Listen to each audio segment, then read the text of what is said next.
किसी ने बड़े कमाल की बात कही है, कर्मों का सारा खेल है, लौट कर तो आएगा। जो आज तुम्हें रुला रहा है उसे कल कोई और रुलाएगा। नमस्ते मित्रों, आज मैं एक छोटी कहानी के साथ जो कर्म फल पर आधारित है। किसी गांव में दो मित्र थे। एक का नाम राम तथा दूसरे का नाम श्याम था। राम एक बहुत बड़े जमींदार का लड़का था, जबकि श्याम एक छोटे से किसान का बेटा था। दोनों साथ साथ गांव के सरकारी विद्यालय में पढ़ते थे। एक बार उस गांव में एक सिद्ध पुरुष आए। वे लोगों का भविष्य भी बताते थे। दूर दूर से लोग अपना भविष्य जानने के लिए महात्मा जी के पास आते थे। एक दिन राम और श्याम दोनों मित्रों ने आपस में विचार किया कि हमें भी महात्मा जी के पास चलकर अपना भविष्य जानना चाहिए। एक दिन वे दोनों महात्मा जी के पास पहुंच गए। उन्होंने महात्मा जी को प्रणाम किए और एक किनारे में खड़े हो गए। महात्मा जी ने पहले राम से आने का कारण पूछा। तब राम ने अपना भविष्य जानने की इच्छा प्रकट की। महात्मा जी कहने लगे, राम, तुम्हारे भाग्य में तो राजयोग है, तुम राजा बनने वाले हो। 1 महीने में तुम राजा बन जाओगे। इसके बाद श्याम ने भी महात्मा जी से अपना भविष्य जानने की इच्छा प्रकट की। महात्मा जी ने कहा, श्याम, तुम्हारा भाग्य कुछ अच्छा नहीं है। 1 महीने में तुम्हारी मौत हो जाएगी। यह सुनकर श्याम बहुत ही परेशान हो गया। वह एक क्षण भी वहाँ नहीं रुक सका। वह सीधे अपने घर पहुँचा और दुखी मन से अपने माता पिता को बताया। यह जानकर उनके माता पिता को बहुत दुख हुआ। अब उसे कोई उपाय नहीं समझ में आ रहा था, क्योंकि महात्मा जी का वचन कभी झूठा नहीं जाता था। वे दौड़े दौड़े महात्मा जी के पास गए। महात्मा जी ने बताया कि अब तो ईश्वर ही इनकी रक्षा कर सकते हैं।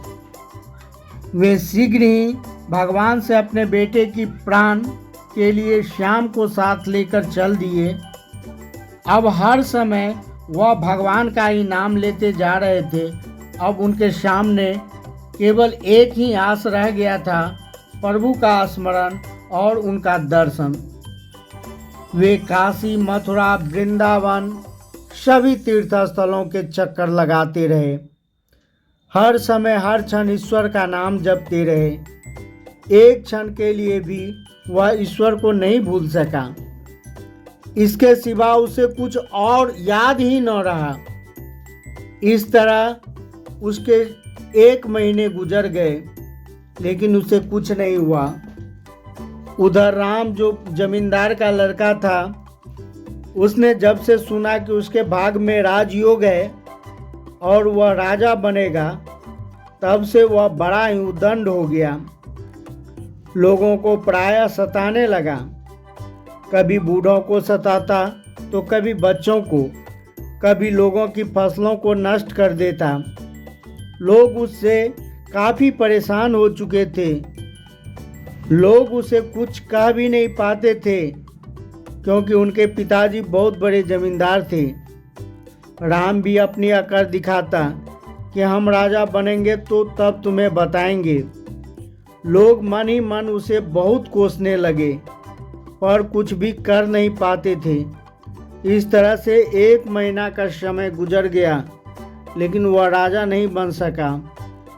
पुनः जब राम और श्याम मिले तो वे उस महात्मा जी को कोसने लगे।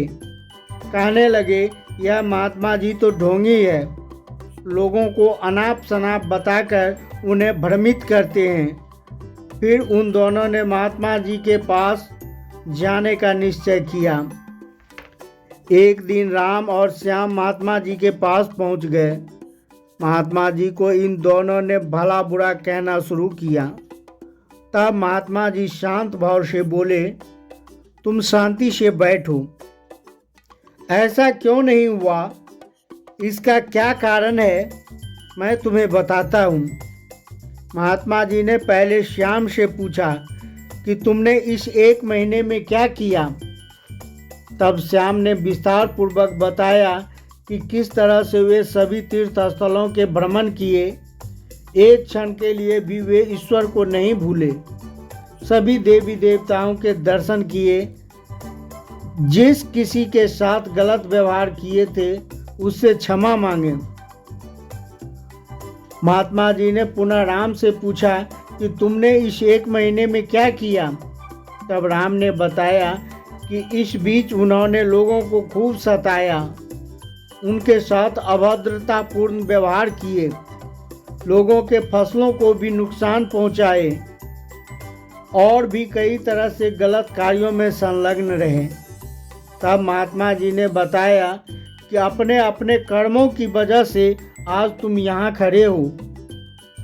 पुनः उसने श्याम की ओर देखते हुए कहा, यदि तुम इतने दिनों में ईश्वर की सच्ची भक्ति और तीर्थ स्थलों के भ्रमण जैसे नेक कर्म नहीं किए होते तो आज तुम यहाँ नहीं होते। पुनः राम से कहा, यदि तुम लोगों को सताने और गलत कामों में संलग्न रहने जैसे बुरे कर्म नहीं किए होते तो आज तुम राजा होते। लोगों की बद्दुआ ने ही तुम्हें राजा नहीं बनने दिया। और श्याम को लोगों की दुआ और ईश्वर के स्मरण और दर्शन जैसे पुण्य कर्मों की वजह से यहाँ है। मित्रों, इस प्रसंग से हमें यह सीख मिलती है कि भाग्य में क्या लिखा है यह हमारे कर्मों से तय होती है। हम इंसान कर्मों को रचते हैं। हमारा भाग्य हमारे कर्म से ही निर्धारित होती है। आज हम जो कुछ भी हैं वह अपने पिछले कर्मों की वजह से हैं और हम जो कुछ भी कर रहे हैं उसका लाभ हमें आगे मिलने वाला है। मनुष्य अपने भाग्य का निर्माता स्वयं होता है, इसलिए अच्छे कर्म करते रहिए। दोस्तों, कर दिखाओ कुछ ऐसा कि दुनिया करना चाहे आपके जैसा। मित्रों, यह वीडियो आपको कैसा लगा? अपना कीमती राय कमेंट के माध्यम से अवश्य ही दें। साथ ही वीडियो को लाइक, सब्सक्राइब तथा शेयर अवश्य ही करें। वीडियो के अंत तक बने रहने के लिए धन्यवाद। जय हिंद, जय भारत।